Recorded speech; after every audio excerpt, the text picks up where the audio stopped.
is your name? Attorney Ferdinand Iman, Mr. Chair. Ferdinand Iman. Yes, Mr. Chair. Mr. PCUP representative, as you know, this is our third hearing. Before we proceed, I'd like to acknowledge minority leaders, Karap Stephen Paduano. Thank you, DS Marcoleta. Thank you, Mr. Chair. Mr. Eman, kayo po ba ay nakapanood nung, kayo po ba ay kasama doon sa first hearing and second hearing? Were you on board? Yes, Mr. Chair, I was there. If you were, I assume that you were able to witness the three videos that we shown capturing the act of demolition in Barangay Lam-An. Did you see that, those video clips? Yes, Mr. Chair, I've seen that. Okay. First off, sir, will you please tell us the requisites and processes provided by law before a lawful demolition can take place? Under RA 7279, Mr. Chair, first, there should be first clearance from the local housing board under Executive Order 708. That function was, the clearinghouse before was the Presidential Commission for the Urban Poor, but in 2008, that was already devolved to the local government, Mr. Chair. As a matter of fact, Mr. Representative, in paragraph 2 of Executive Order 152, the concerned department and agencies, including LGUs proposing to undertake demolition and eviction, are supposed to secure first from your office checklist and compliance certification. Is that correct? Not really, Mr. Chair. That Executive Order 152 was already amended in 2008, and that clearinghouse function of PCUP was already devolved to the local government unit. Is that so? Yes, Mr. Chair. Okay, we will go there in a while. But on June 28, 2020, the Director of the Commission on Human Rights in Region 10 wrote to Ms. Cynthia Rosales, Cagayan de Oro, OIC, of the Presidential Commission for the Urban Poor. I have the letter here, and I will submit all this to the committee. It was based on the complaint of two residents of Ozamis as regards the expropriation of their lots and demolition. In response to that letter, Mr. Representative, in response to the letter of CHR, the chairman and CEO of the PCUP, Mr. Alvin Feliciano, wrote to Mayor Sancho Fernando Oaminal on October 8, 2020. I have a copy of that letter, which I will again submit to the committee, reminding the mayor, and I will quote this in his letter, any violation of the mandatory requisites of Executive Order 152 as amended by Executive Order 708, Republic Act 7279, DILG Memo Circular 2020-068 in relation to RA 11469 shall be subject to appropriate criminal, civil, or administrative cases. End of quote. Do you know about this letter, Mr. Representative? Yes, Mr. Chair. Okay. Actually, Your chairman and CEO included Executive Order 152. He did not say that it was already amended. it was stated there, Mr. Chair, It was, Executive Order 152 as amended by Executive Order 708. yes, but the checklist that I have stated a while ago did not include the amendments. Are you sure the checklist, for example, about the relocation and consultation were already amended by Executive Order 708? No, Mr. Chair. The amendment was the devolution of the function, but the process is still there, Mr. Chair. Precisely. So that even with the devolution, it did not do away with the checklist and compliance certification that will be issued by your office. And based on the completed checklist, Mr. Representative, PCUP will issue demolition and eviction compliance certificates, hindi ba? No, Mr. Chair. The issuance of the clearance or the certificate, Mr. Chair, will be issued by the local government because of the devolution of the clearinghouse Ano function. nangyayari yun? Kung ang proponent ng demolition is the LGU will be the one to issue certification. Are you saying that the LGU will issue a certification upon itself? The problem now with the present setup, Mr. Chair, it's the problem now because the judge and the executioner is already are already the same, the LGU, under the Executive Order 708. So ikaw na rin ang nagsabi, the judge and the executioner are one and the same. Ngayon, Sir. let's go back to the letter of Chairman CEO Feliciano to the Mayor of Ozamis City. Did you get any reply from the Mayor of Ozamis City? Unfortunately, Mr. Chair, that letter was sent, was delivered after the implementation of the demolition of the property of Torres, Mr. Chair. We did not receive any response from the city of Ozamis. Yeah, but at the very least, did you know that the houses of the complaining residents were demolished already? Were you able to verify that? Yes, Mr. Chair. Especially the property of Torres, Miss Torres. What assistance, if any, did you extend to the complaining residents before and after the demolition?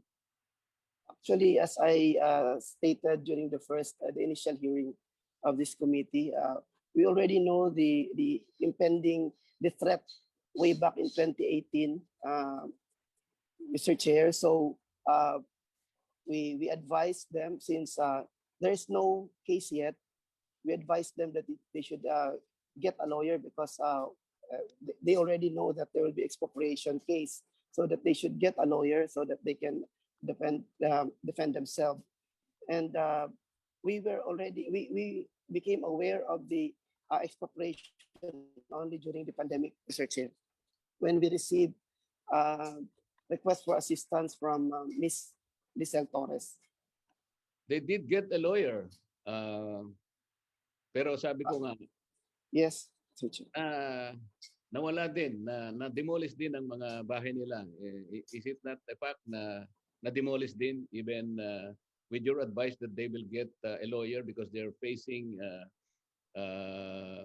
an expropriation from the LGU itself? Yes, Mr. Chair. Okay. Would you know why the local media in Ozamis City broadcast a report that the PCUP apologized to the office of the congressman for reportedly delaying the project that he initiated? Did you come to know about that? It's a broadcast reported that PCUP apologized. I want to know if this is true. Did you apologize? Did your office apologize to the office of the congressman? Our area Apologize for? Mr. Chair, our area coordinator was actually when we first visited the area in 2018. Now, first of all, you have to answer this question. Did anybody in your office really apologize to the office of the congressman? Yes, Your Honor. Our area coordinator, maybe he clarified what he said during his meeting with the occupants, the residents of Lam-An, when he went there, and because he told them, Your Honor, that the local government or the LGU Ozamis cannot just demolish them. So we were requested to explain, Your Honor, and that was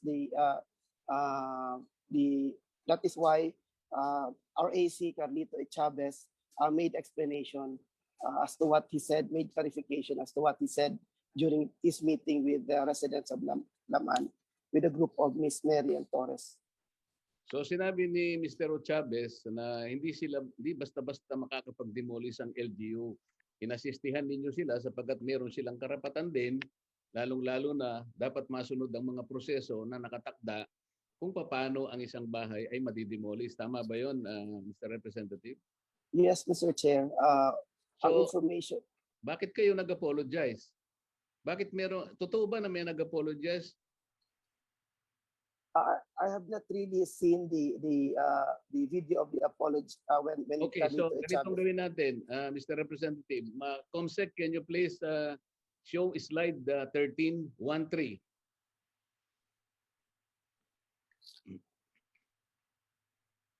So that we will be guided.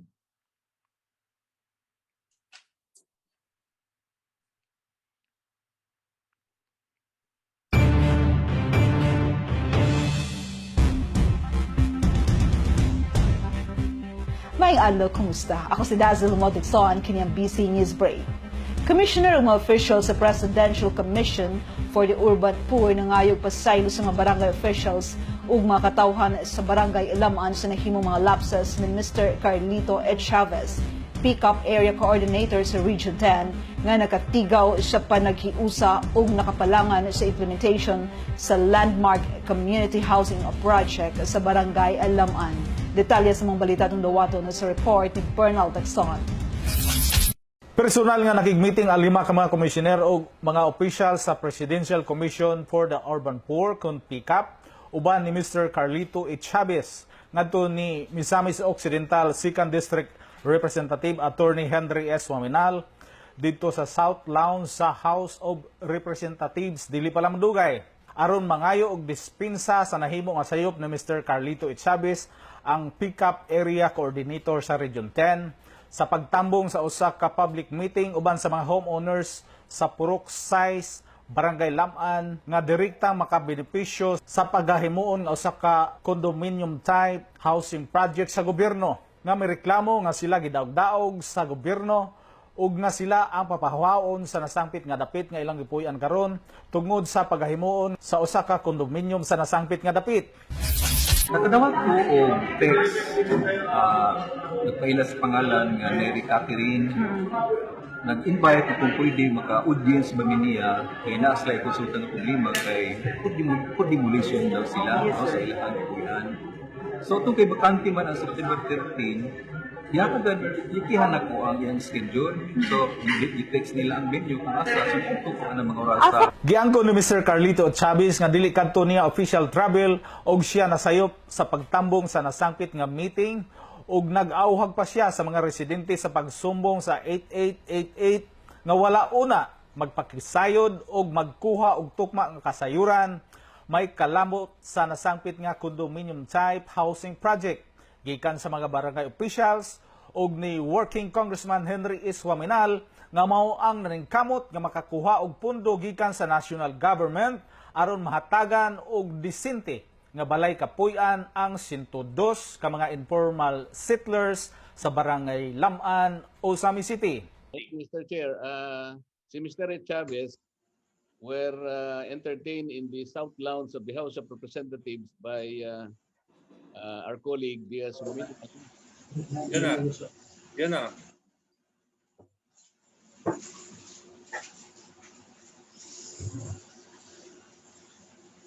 At diyan nga sinasabi, ayan, na sila raw ay nag-apologize kay DS Oaminal. Gusto lang nating malaman kung halimbawa nagpaliwanag lang naman sila sa tao, Mr. Chair, at gusto nilang tulungan ng mga tao. Pero ang nasabi yata ay they were causing the delay of the housing project kaya napilitan silang mag-apologize. Ngayon, itatanong ko sa kanila, what did they apologize for? Kung ginagawa lang naman nila ang tungkulin nila. Okay. The whole issue, Mr. Chair. Ha? Ano muna tayo? Isa Mr. Chavez here today. Mr. Chair, Mr. Echavez is on travel because he was supposed to attend, but because of the rescheduled hearing. So did you apologize to the speaker, Deputy Speaker Oaminal? Actually, Mr. it was just an explanation, Mr. Chair, of what Okay. was our intervention, why we were there.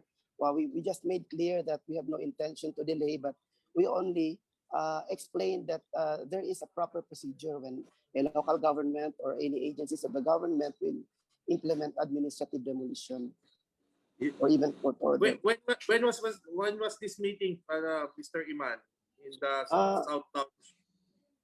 I cannot remember, Mr. Chair, but when that was in 2018, I think during our budget hearing, Mr. Chair. We were 2018? yes, Mr. Chair. 2018. When our 19? chairman 2018 or 19? 2018, Mr. Chair. So the project has started already, 2018? Not yet, but there is already the people already know that there is a plan of the government to clear the area. That's why they're already Please proceed, anxious. this Marcoleta. Yes, Thank you. just add, Mr. Chair, na yung female na announcer, sinasabi niya that the PCUP apologize for their lapses in the landmark housing in Barangay Lam-An. Hindi lang natin narinig. Dapat malaman ng PCUP na ang nakalagay sa broadcast, kayo po ang opisina ninyo, which happened to be an attached office under the Office of the President of the Philippines, apologize. Yun po yung broadcast.